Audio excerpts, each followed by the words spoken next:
Entramos en el momento de la predicación de la palabra en este servicio, hermanos, y hoy quisiera tornarle su atención a la porción de Hebreos, capítulo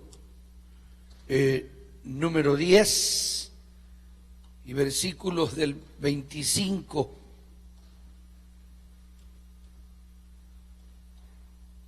del 23 al 25 de esta porción de Hebreos. Y vamos a leerla en esta noche. Damos la bienvenida a todos los que estamos ya aquí, llevando la palabra de Dios también a los medios que se utilizan. Bienvenidos, amados hermanos. Capítulo 10 de esta porción de la carta a los Hebreos en el Nuevo Testamento. Del versículo 23 en adelante, dice la Escritura: mantengamos firme, sin fluctuar, la profesión de nuestra esperanza, porque fiel es el que prometió. Y considerémonos unos a otros, interesantísimo esto, para estimularnos al amor y a las buenas obras. Fíjese usted, parece que estuviera uno leyendo una receta médica. Me dio la impresión cuando estaba leyendo esto, como que estuviera leyendo una receta médica. Y por eso la he leído muchas veces. Pero nunca me había puesto a pensar que la Escritura tiene consejos medicinales, pero no para el cuerpo, sino para el alma. Y que aquel creyente, aquel cristiano que no toma en cuenta esta clase de consejos, porque usted lo ve aquí, la carta a los Hebreos es interesantísima, pero usted lo ve aquí que estas porciones, y en particular esta que esta noche ha llamado mi atención y quisiera compartirles unos minutos, es una porción que va no con la intención de enseñar doctrina de algo teológico respecto a nuestra fe, sino que va inyectada o va con el propósito, con la intención de que los que van a escuchar este consejo, los que van a oír, los que tienen los oídos espiritualmente hablando abiertos para entender y apreciar el valor de los que están escribiendo esta carta. Entonces va con una maestría y con un magisterio y extraordinaria pericia, como un médico escribe una receta a aquel que está enfermo y que espera al final de ese procedimiento médico que la enfermedad que lo aflige abandone su cuerpo. Y estas verdades de la Escritura van dedicadas al buen vivir dentro del manejo de la práctica de nuestra fe en las actividades espirituales que nuestra fe nos promueve que hagamos. Y mire, lo vamos a tomar en cuenta, pero un poquito más profundo. Y considerémonos, verso 24, unos a otros, es para estimularnos. Para estimularnos. Usted sabe lo que significa estimular, ¿verdad? Significa darle masaje a algo. Eso es lo que significa estimular. Hacer una estimulación muscular para que haya un buen fluir de sangre por los nervios y por los músculos, para que lo que está angustiando a esa parte personal del cuerpo humano se sane y se cure. Si nosotros no entendemos la intención del Espíritu de ser tan meticuloso en sus enseñanzas, no vamos a lograr nunca que nuestra vida mejore espiritualmente hablando, y nunca vamos a poder practicar prácticas motivadas por el alma y el espíritu que hoy tenemos para que mejore nuestra condición humana de cuando éramos inconversos e impíos. Y puede que usted llegue a ser un creyente que tiene muchos años en el Evangelio, pero está tan enfermo del alma y del espíritu como cuando era inconverso. Porque usted no se ha percatado de las recetas que usted tiene que practicar para que su vida mejore. Y no hay peor cosa, hermanos, que andar cargando con un espíritu cargado y con una alma afligida, angustiada por las monotonías de desorden que hace que uno coseche tristeza en lugar de alegría. Y mire este último consejo, que es todavía, y considerémonos unos a otros para estimularnos al amor. Interesante, ¿eh? ¿Cómo se hará para estimularse uno al amor? Espiritual. ¿Cómo podrá ayudar uno a otro hermano para que se vuelva amoroso en Dios? Porque si logra convertirse en un amoroso en Dios, va a experimentar los extraordinarios y maravillosos curativos efectos de amar los unos a los otros. Oh, hermanos de mi alma, qué linda es la Biblia. Y ahora nos revienta con el verso 25. No dejando de congregarnos. Upa. O sea que el no congregarse es una enfermedad del alma. ¿Sabía usted eso? Una alma que no se congrega alrededor de la hermandad cristiana a la que pertenece y practica la vida espiritual está enferma. Es asombroso eso. Asombroso. Por eso es que no se puede obligar a la gente a que venga a la iglesia. No tiene sentido. No dejando de congregarnos como algunos tienen por costumbre, sino exhortándonos, y tanto más cuando veis que aquel día se acerca. Bueno, amén. Yo quiero que vayamos unos minutos aquí introduciéndonos a una realidad que, le vuelvo a repetir, está como que es una receta médica para nuestra alma y espíritu enfermo. No sé cuánta sinceridad haya dentro de su alma y de su espíritu, para que usted mismo, porque la Biblia dice que nadie debe de juzgarlo a uno.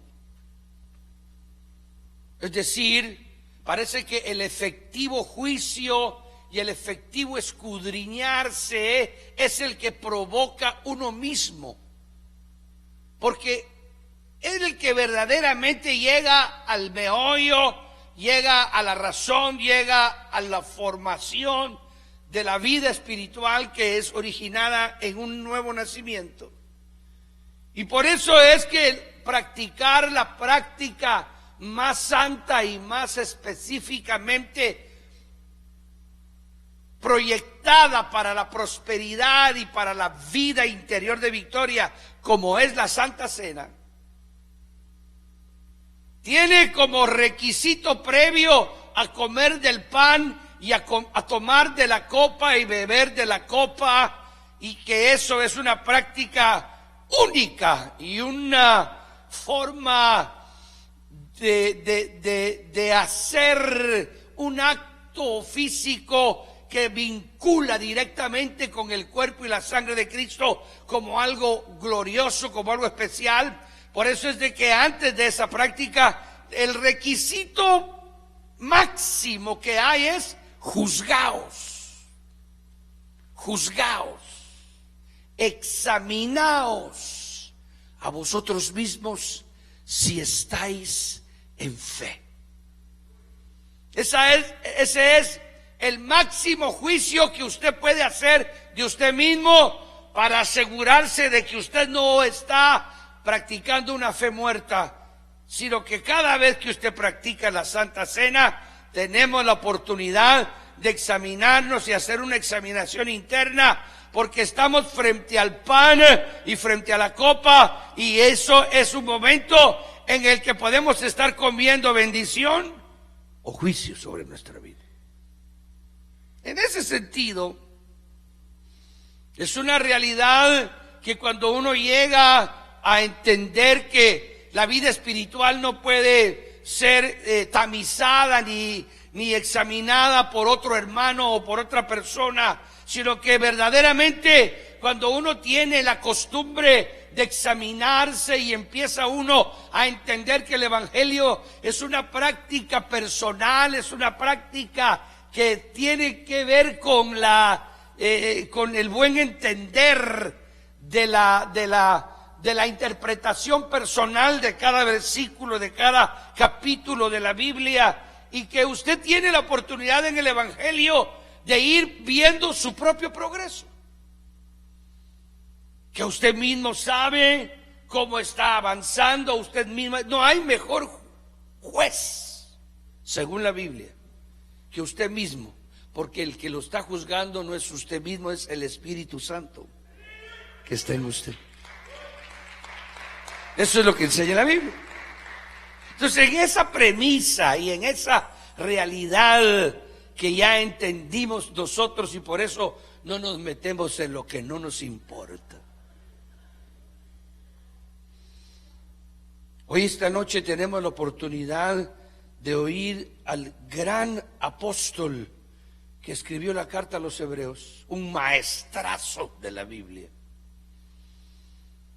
con unas revelaciones y con una profundidad magisterial extraordinaria en sus capítulos, la carta a los Hebreos, y que expone el Evangelio de una manera tan sencilla, tan clara, pero al mismo tiempo tan profunda, porque uno descubre con versículos como estos que el Evangelio es enteramente una doctrina para el espíritu y para el alma.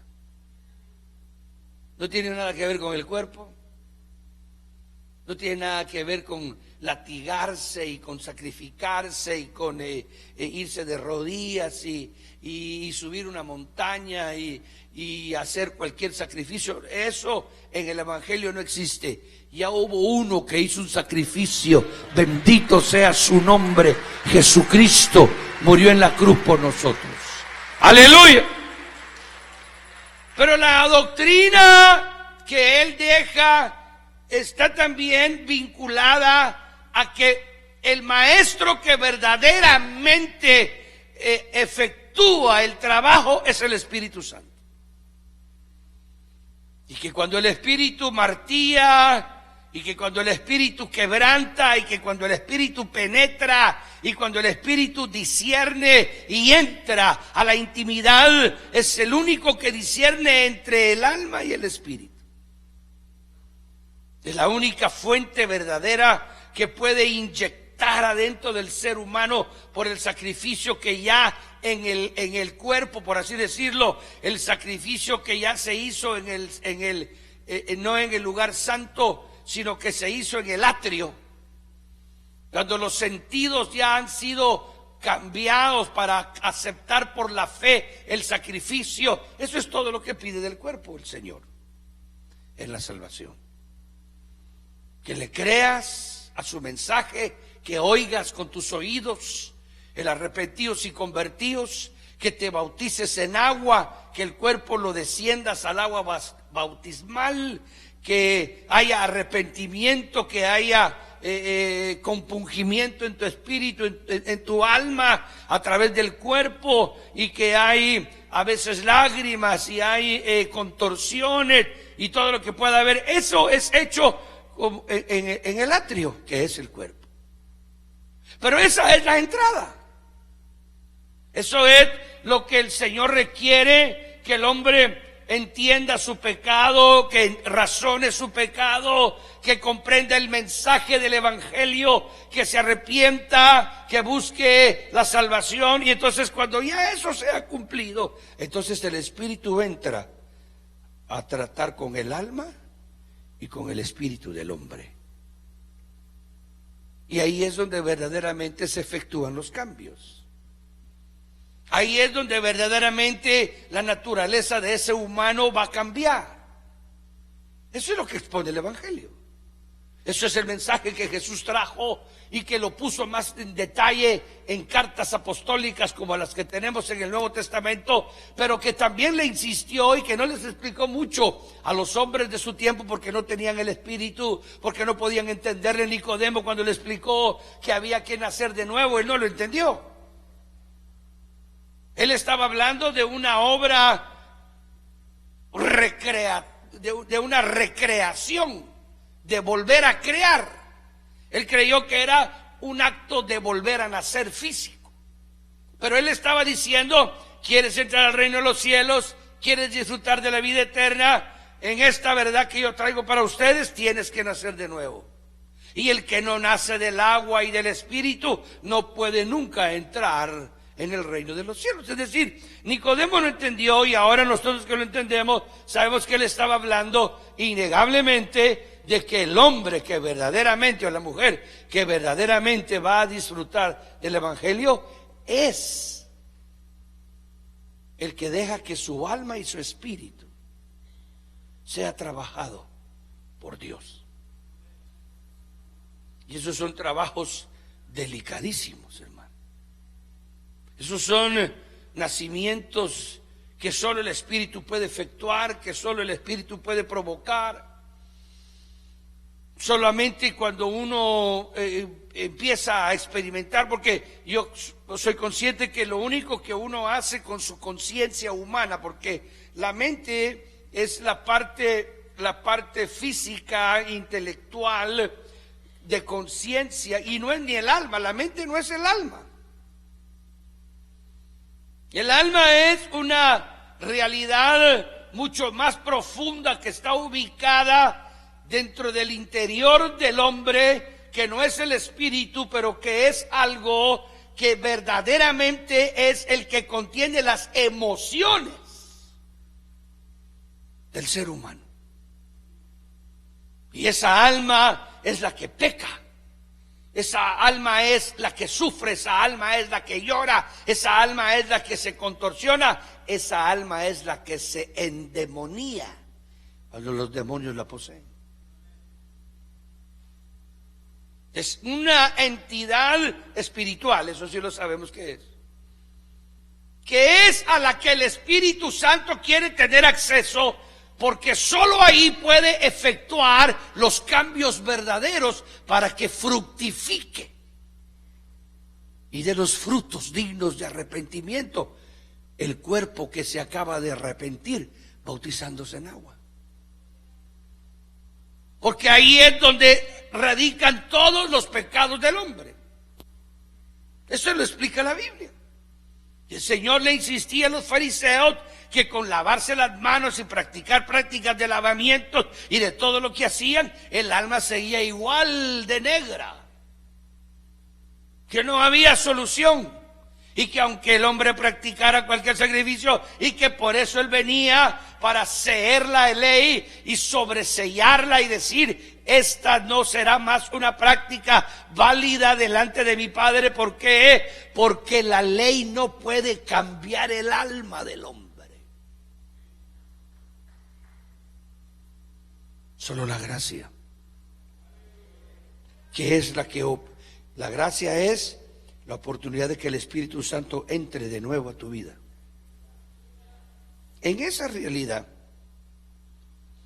es que nosotros tenemos mucha desventaja cuando no nos examinamos a nosotros mismos. Para que hayan puesto el examinarse a nosotros mismos antes de tomar la Santa Cena, la examinada nuestra propia personal es la más extraordinaria práctica que usted debería de tener siempre, y yo y todos los cristianos, para comprender versículos como estos. Mantengamos firme. Esa es una determinación personal. Mantengamos firme sin fluctuar. Ahí está. Esa fluctuación es una falta de interés de la persona a quien ya tiene la gloria de Dios en su vida y no se da cuenta que al no ponerle atención a lo que tiene, lo va a hacer desperdiciar la gracia que lo ha visitado. Por eso es que es interesante el Evangelio. El Evangelio no es una práctica obligatoria, no es una subyugación del cuerpo a la fuerza y una reconveniencia de golpe para que usted practique lo que usted no siente. Eso no sirve para nada, porque no hace efecto. ¿En dónde? En su alma y en su espíritu. Y nunca va a ser corregido, aunque viva 100 años haciendo lo bueno, pero a la fuerza. ¿Cuántos me están entendiendo, hermano? Levante la mano si me está entendiendo. Yo anhelo que usted entienda lo que estoy explicando, porque solo eso le va a provocar alegría cuando usted mire que ya no es el patán de siempre. Se va a sentir feliz y va a decir usted: de verdad que estoy cambiando. Y le va a dar la honra y la gloria a Jesucristo, el Hijo de Dios. Por ejemplo, el que logra dominar las malas palabras. Aquel que le encantaba decir soeces a cada rato. Y que tenía sapos y culebras que le salían por la boca, los ojos y los oídos. Y aquel que logra por el Espíritu ver una transformación, ver algo, ese tiene que asombrarse, hermano. Los que lo oyen hablar se asustan más. Porque dice: este tipo tiene media hora de estar hablando conmigo y no ha dicho una sola mala palabra. La gloria para el Rey de Reyes y Señor de Señores. ¡Aleluya! Entonces, aquí mantengamos firme. Es una disposición, le vuelvo a repetir, no del alma, sino del intelecto que ha recibido la verdad. Tiene mucho que ver nuestro intelecto, hermano, porque en el intelecto está el libre albedrío. En el alma no, el alma está capturada por el mal. En el intelecto es donde usted tiene la oportunidad de escoger. El intelecto es la brillante capacidad del cerebro de producir voluntad que genera capacidad de raciocinio para si yo quiero caminar, camino, si quiero correr, corro, si yo quiero gritar, grito, si no me callo. Todo eso es el intelecto. Pero el Señor no vino a salvar el intelecto del hombre. ¿Por qué? Porque el cerebro se muere y no tiene vida eterna el cerebro. Si el Señor no resucitara su cuerpo, usted no solo resucitaría su espíritu y su alma y andaría usted como que cercha. Pero le han prometido resucitarle el cuerpo. Pero el cuerpo que le han prometido dar no será el mismo, será uno más glorioso, más extraordinario, más maravilloso. Y lo extraordinario del cuerpo que vamos a experimentar allá arriba, y eso usted lo va a poder ver inmediatamente, porque vamos a ser igualitos aquí, solo que de luz, es de que usted va a tener una mente que ya no es contraria a Dios. Eso es lo que nos va a fascinar, que vamos a poder hacer el mal, pero no hacerlo, sino vamos a saber que existe, pero ya no vamos a tener el deseo de practicarlo. Eso es fantástico, hermano. Eso es el cuerpo resucitado es la cosa más exquisita. Pero el alma y el espíritu van a tener una transformación gloriosa y maravillosa, innegablemente. Pero el alma y el espíritu que se mueran sin haber sido restaurados por Dios, esos no resucitan, esos cuerpos no resucitan en la resurrección para vida eterna. ¿Por qué? Porque murieron sin el Espíritu Santo obrando en ellos. Esos son los impíos. Y ellos van a resucitar, pero van a resucitar solo para entrar a condenación.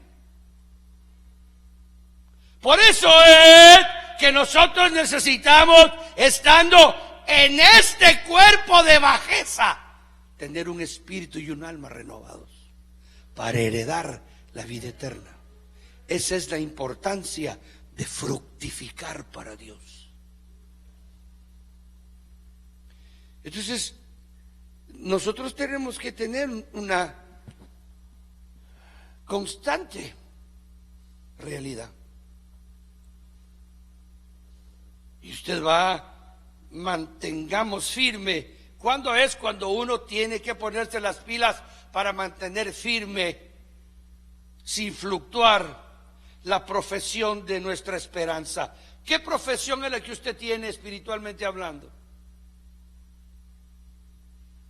No me vaya a decir que de doctor. Para eso apúntese en la universidad. ¿Cuál es la profesión, hermano, que usted tiene? ¿Ah? ¿Cuál? ¿Qué dice la hermana? ¿La fe dijo? No le entiendo. ¿La fe en Cristo? No. La profesión que usted tiene se llama ser hijo de Dios. Esa es nuestra profesión. Usted está apuntado y supuestamente ya ganó el examen y usted es hijo de Dios. Porque acuérdense que éramos hijos del diablo, pero hoy somos hijos de Dios.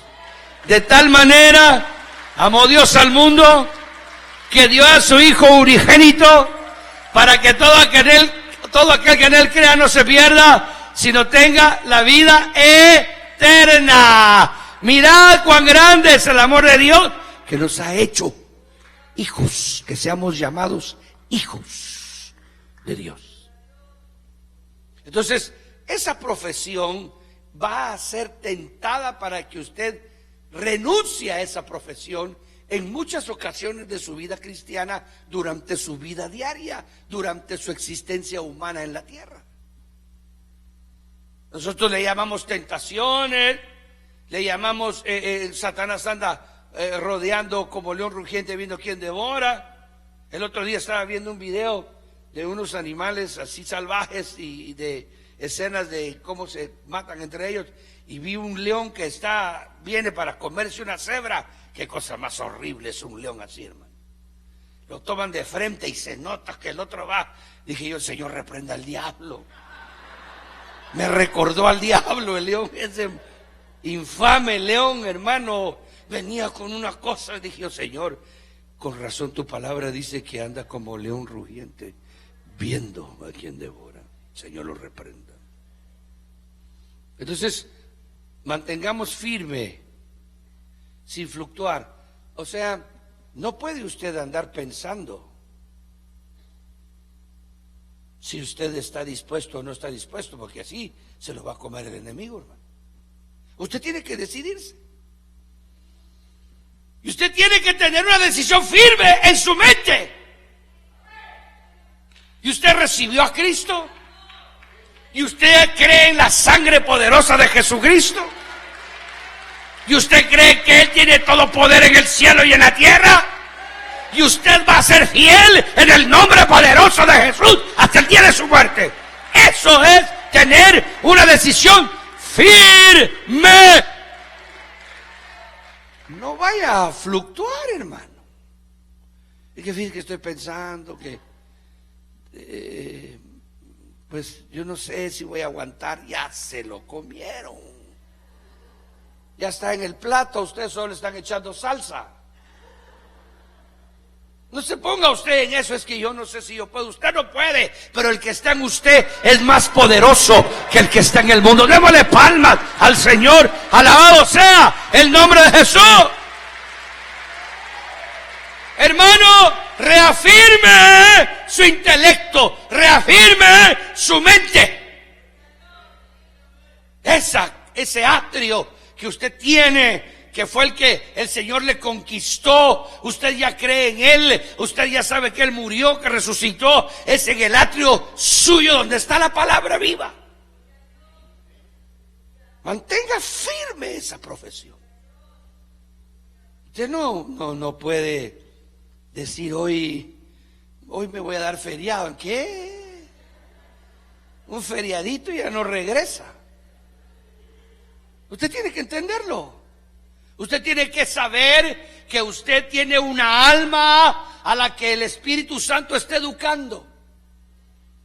Que dentro de usted está un ser glorioso llamado Espíritu Santo de Dios, que está obrando la imagen de Cristo cada día en usted. Usted no sabe cómo, usted no sabe de qué manera, pero usted va a sentir el gozo, la alegría, la transformación. Va a venir el cambio de su vida de adentro para afuera.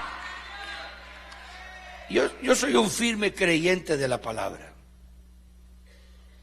Y yo ahora que he analizado el Evangelio en los últimos 15 años y que he estado revisando, me doy cuenta y digo, Señor, a veces predicábamos al revés, queriendo corregir a la gente exteriormente, queriendo ayudarlos con disciplinas, con obligaciones y haciendo que la gente pues forzosamente y obligadamente sí o sí. Y entonces nosotros lo vimos y lo vimos creciendo, y la mayoría de seres humanos de la tierra que tenían el evangelio legalista en la mayoría de Latinoamérica y del mundo entero, pasó lo mismo y empezaron a ver fracasos enormes, problemas gigantescos. La iglesia, cuando la desnudó el Señor, la desnudó y la gente se vio, y hubo una decepción de legalismo. ¿Por qué? Porque no había una obra perfecta. Esa es la historia que yo he vivido en los últimos 42 años de mi vida cristiana, desde los 15 años de la fe que yo he practicado. He visto lo que ha pasado en el mundo, he visto todas las noticias, tengo conocimiento de grandes ministros, grandes siervos de Dios. He ido a lugares en donde han habido grandes hecatombes espirituales y he platicado con los líderes espirituales y han reconocido que eran hipocresías religiosas las que convirtieron a grandes movimientos en una mentira con el pecado de un líder nada más. Y se desmoronó todo. Y entonces la gente llegó a entender y a comprender, y entonces empezó un avivamiento de gloria y una realidad. Y yo me conté entre ellos cuando el Señor me habló, me platicó en la intimidad, me empezó a dar a mí, y dije, oh Señor, esto es una realidad, y empecé a descubrir la palabra. Entonces le digo, yo ahora he podido entender que entiendo la realidad del Evangelio, y por eso lo practico y lo hablo como lo estoy diciendo desde hace 15 años, y cada día me voy haciendo un maestro más de la gracia entendiendo la realidad de Dios, me doy cuenta por qué el Señor insistió tanto con sus discípulos en que no practicaran la fe que ellos practicaban en el fariseísmo de los fariseos de su tiempo, sino que al contrario, ahora veo por qué Pablo combatió, de qué manera combatió el legalismo, por qué, y cuando expone el evangelio, le dice, por ejemplo, a los gálatas que estaban necios en querer regresar en la ley, les viene y les dice, ¿qué es lo más grande que le ha pasado a ustedes desde que se convirtieron? Entonces viene Pablo y dice, ¿no es el recibir el Espíritu Santo? Entonces dicen, sí. Entonces les pregunta, ¿por qué recibieron el Espíritu Santo? ¿Por qué sacrificio? Fue por gracia, ¿verdad? Les dice, sí. Y entonces, si lo más grande que tenemos nos lo regalaron, ¿cómo creen ustedes que lo demás viene por otro lado? Esa es la verdad de Gálatas cuando usted la lee. Y Pablo fue combatido y fue totalmente golpeado por los judíos de su tiempo, llevado hasta la muerte porque lo condenaron a que tuvo que apelar a César. Usted sabe la historia de él. ¿Por qué? Porque Pablo predicaba en contra de la ley mosaica como una práctica de fe que ayudaba a que el hombre cambiara de vida. Y por eso el primer perito arquitecto de la iglesia entregó su vida perseguido no por los impíos, sino por los mismos que persiguieron a Jesús y lo llevaron a la cruz del Calvario. Legalistas religiosos judíos que quisieron practicar la fe de Cristo sin dejar los ligamentos de la ley mosaica, sino que querían que fuera como una práctica obligatoria, y eso Jehová, Dios de los ejércitos, lo prohibió, y por eso les destruyó el templo a los judíos, para humillarlos y avergonzarlos, y hacerles ver que era tan verdad la muerte de Cristo que ya ni el templo se necesitaba para pedir perdón pecados. Esa es la verdad de la Biblia. Entonces ahora, nosotros que ya entendimos eso, entonces tenemos que entender que tenemos que mantener firme nuestra esperanza. Tenemos que mantener firme sin fluctuar la profesión de nuestra esperanza. ¿Por qué? Porque esa fe es la que nos va a mejorar. Esa fe es la que te va a ayudar. No te desesperes, porque va a ir operando y operando y operando. Él sabe lo que está haciendo.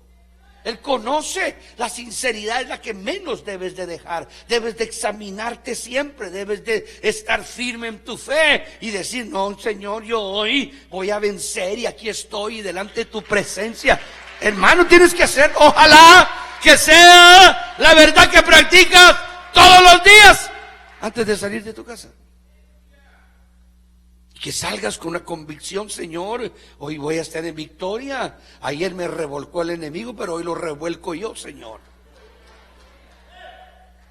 Así habla el cristiano, conocedor de su naturaleza, pero con una esperanza en la palabra que lee.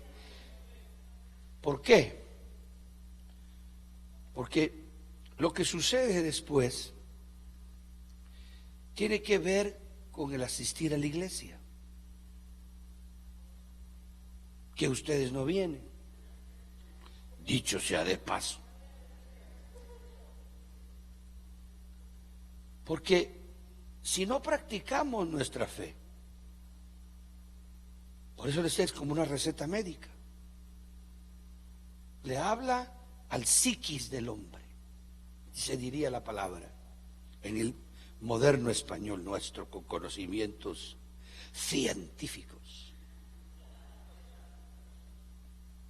Le habla al psiquis del hombre y le dice que él en su intelecto debe estar siempre consciente de que ese día que se levantó sigue manteniendo la fe y que está firme en su profesión, que no puede descuidarse, que cuando Dios mira eso te auxiliará, porque vendrá en tu ayuda y en tu socorro, porque Él es grande en misericordia, lento para la ira, por su gracia y misericordia. Luego viene y dice, y con eso vamos avanzando ya, porque el tiempo avanzó, y considerémonos. Ahora habla, cuando estamos, habla de nuestras reuniones, de nuestra comunión, de nuestros grupos de discipulados, de nuestras actividades espirituales. Usted no tiene que zafarse de la vida cristiana durante los días de la semana. Probablemente usted no tenga culto todos los días, pero usted tiene fe todos los días. Y si usted se descuida de esa realidad y no busca la comunión de los hermanos, si usted es muy callejero, ojalá que callejee con hermanos. ¿Me entiende? Ojalá que callejee con alguien que tenga la fe en Cristo igual que usted. Ojalá que usted tenga la costumbre de irse a vagar porque usted es un vago. Porque se vaya a vagar con hermanos. ¿Por qué? Porque esto que está aquí le dice que si usted no vaga con hermanos, usted nunca va a alcanzar que el Espíritu Santo termine el proceso de santidad que tiene adentro de su alma. Esto lo dice aquí, hermano. ¿Por qué? Porque estaría perdiendo su tiempo el Espíritu Santo con usted, porque sabe que usted pasa todo el día, es lo que se llama en la carne, y usted cree que el Espíritu se va a sentir cómodo viviendo adentro de usted. Y lo dice la Escritura, lo que va a pasar ahí es que el Espíritu se va a contristar. ¿Y qué es lo que sucede? ¿Se va? No, se queda inoperante. Y millones de cristianos tienen al Espíritu Santo dentro de ellos, pero inoperante. Es decir, ya no opera más en ellos porque está contristado. Hermanos, les estoy predicando la verdad de la palabra. Démosle palmas al Señor. Bendita sea la misericordia de Dios. No lo haga, porque usted va a entrar en confusión. Cada día va a estar su alma más pobre, su espíritu más apagado, y usted va a tener la práctica religiosa de ir porque ya se acostumbró, y se va a confundir, hermano, porque usted no va a fructificar y no va a tener gozo, porque el gozo no es oír la música. No, para eso vaya a hacer un concierto de rock. El gozo es lo que sale de adentro sin que usted lo provoque. Eso que quede claro, hermano. Que quede claro. El gozo del Señor, el gozo del Espíritu, es la alegría que sube del vientre, porque lo dice la Biblia, del vientre saldrán ríos de agua viva. Es cuando surge y usted solamente siente, y cuando usted siente está bajo la presencia del Señor y está usted adorando y alabando y está usted comprobando que el gozo del Señor es nuestra fortaleza. Bendita sea la misericordia de Dios. Entonces dice aquí que lo que deberíamos de hacer nosotros es considerémonos unos a otros para estimularnos al amor y a las buenas obras. Esa es la compañía de todos los días. El creyente que no practica eso no tiene ningún sentido el Espíritu Santo de morar en él. Y le digo a usted, millones de cristianos tienen al Espíritu contristado. ¿Y qué es un espíritu qué es el Espíritu Santo contristado? Es un espíritu inoperante. ¿Inoperante en dónde? En las áreas conflictivas que verdaderamente provocan conflicto de pecado, que es el alma y el espíritu. Eso solo el Espíritu Santo lo puede manejar. No hay nadie que pueda ayudar a una alma, solo el Espíritu Santo lo puede hacer. Pero eso es algo que es operado por el Señor. Y termino, hermano, muy bien, nos vamos, no dejando. Entonces esa es la otra premisa.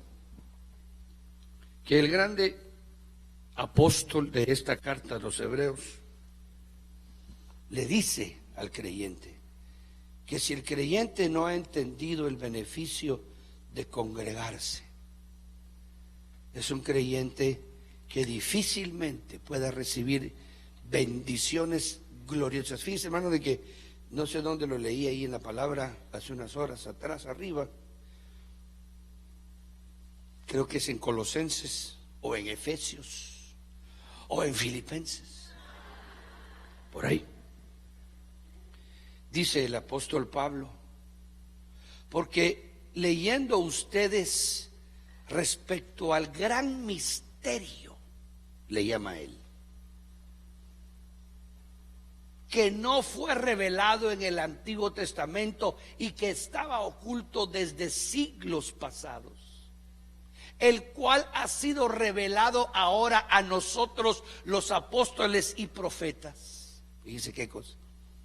De que la gentilidad también sería incluida y que los gentiles y judíos serían un solo pueblo, unidos en la sangre de Cristo. Y luego dice este tunazo, y las potestades celestiales y las glorias celestiales de ángeles tienen que venir a la iglesia para aprender el misterio.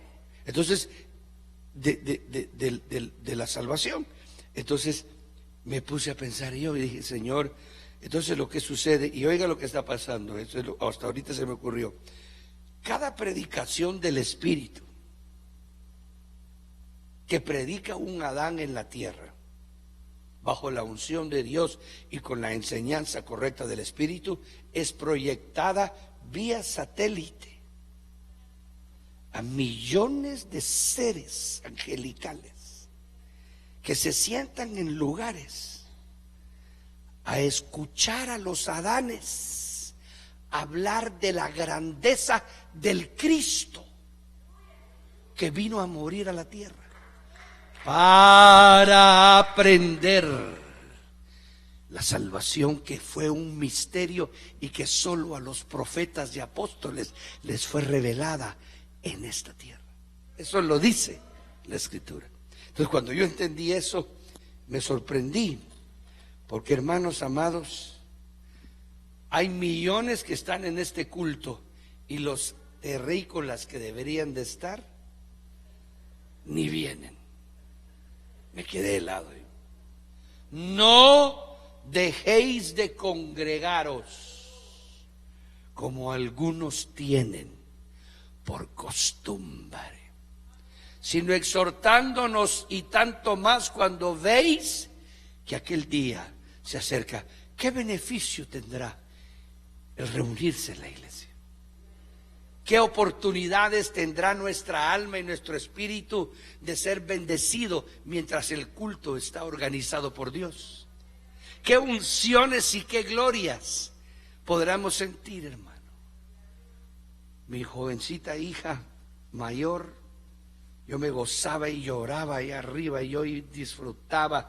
Me contó el testimonio de lo que le sucedió mientras la ministraban en la actividad que hubo del retiro retrospect, mientras la hermana Teresa ministraba, y como una hermana le puso manos en su alma, en su espíritu, sobre ella, y le cayó el Espíritu Santo y la gloria de Dios, que ella tenía años de estarle llorando a Dios, que quería que el Espíritu Santo fluyera y que cayeran lenguas, pero por cantidades terribles. Y la experiencia, yo la podía ver a ella transforma. Esta muchacha no será la misma nunca más. En un culto donde ella obedeció ir, le cayó la gloria que le transformó la vida para siempre. No deje de congregarse, hermano. Pongámonos de pie en esta noche. Oh, gloria al Señor. Aleluya, aleluya, aleluya. Bendito sea el nombre de Jesús. Vamos a darle gracias al Señor en esta noche. Levantamos un canto al Señor con todo nuestro corazón. Aleluya. Gloria al Señor para siempre. Levanto mis manos. Aleluya. Levanto mis manos,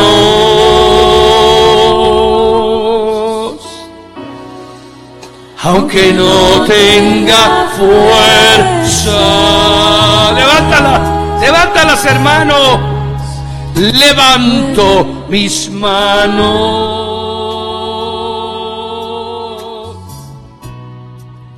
aunque tenga mil problemas. Oh Señor, cuando levanto mis manos, comienzo a sentir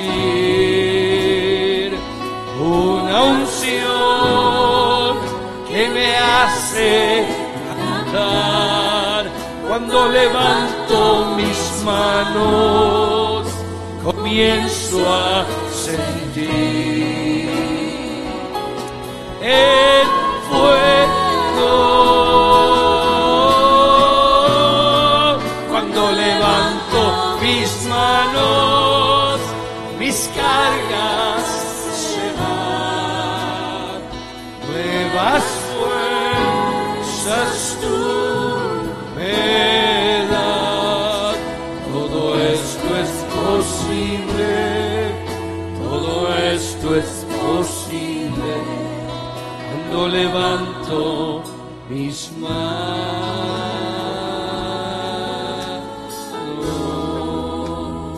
Levanto mis manos,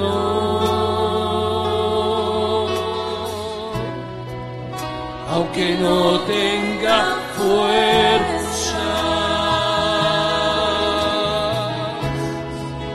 Levanto mis manos,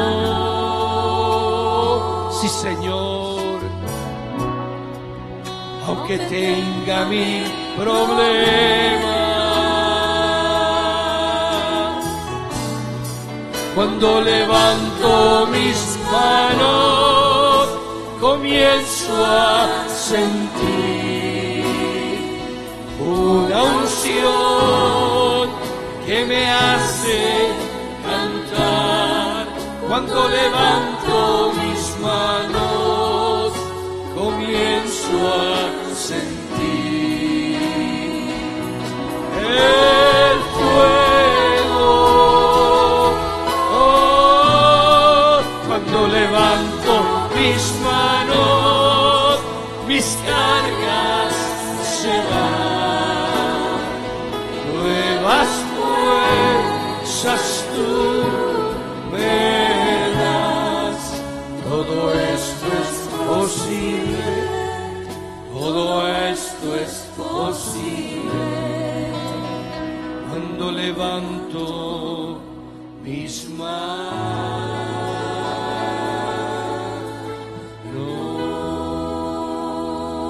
Aleluya. Levanta tus manos.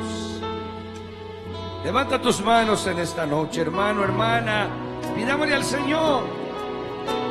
Pidámosle al Señor que seamos gente que use todo lo que tiene para perseverar. Que pelees las batallas, que no te desalientes, que tu mente no se desaliente. Vamos, hermano, vamos a tomar cargas en esta hora. Vamos a tener fe en esta hora. Vamos a creer en el nombre poderoso de Jesucristo esta noche. Para que tu vida cambie, para que tu vida se transforme, para que tu alma prospere, para que tu vida material sea bendecida, para que tengas una victoria maravillosa en esta semana. Padre, en el nombre poderoso de Jesús de Nazaret, ahora, Señor, hemos leído tu palabra, hemos entendido tu palabra y estamos disponiendo nuestro corazón, nuestra mente, nuestro intelecto, Padre, a perseverar, a pelear, a permanecer firme en esta semana, Señor. Oh Señor, danos aliento, danos fuerza en medio de estas luchas, de estas pruebas de la vida diaria. Que no nos desesperemos, que creamos y confesemos victoria en Cristo Jesús. Mira cada hermano, cada hermana, estas peticiones que vienen de cada persona que se visitó, de cada persona que pidió oración, de cada uno que está enfermo, de cada uno que está afligido, que está angustiado, que aceptó a tu Hijo, que lo recibió como su Salvador. Extiende tu mano en estas 105 almas. Glorifícate, Padre, ten piedad, ayuda y socorre a cada uno de estas vidas, Padre. Señor, que tu pueblo se vaya con esa confianza, con esa seguridad, con esa esperanza en ti, de perseverar, aún sabiendo hoy más que los días están tan cerca de que todas las cosas se transformen en tu gloriosa venida, Señor. Lleva a cada hermano en paz, cubrimos a los niños, oramos por ellos. Señor, extendemos nuestra mano sobre nuestros hijos, sobre nuestros nietos, sobre cada niño de esta iglesia. Cuídalos, guárdalos en las calles, en las escuelas, donde quiera que ellos están, Señor. Cubro con tu sangre a los niños de esta iglesia. Los cubro con tu sangre a estos jóvenes, Señor. Guarda a cada uno, Padre. Permítenos, oh Dios mío, perseverar en tu nombre en esta semana y buscar siempre la victoria que tu Hijo Jesucristo ganó por nosotros en la cruz del Calvario. Gracias, Señor. Gracias, gracias. En el nombre de Jesús, Padre. Amén. Y amén. Y el pueblo de Dios dice: amén.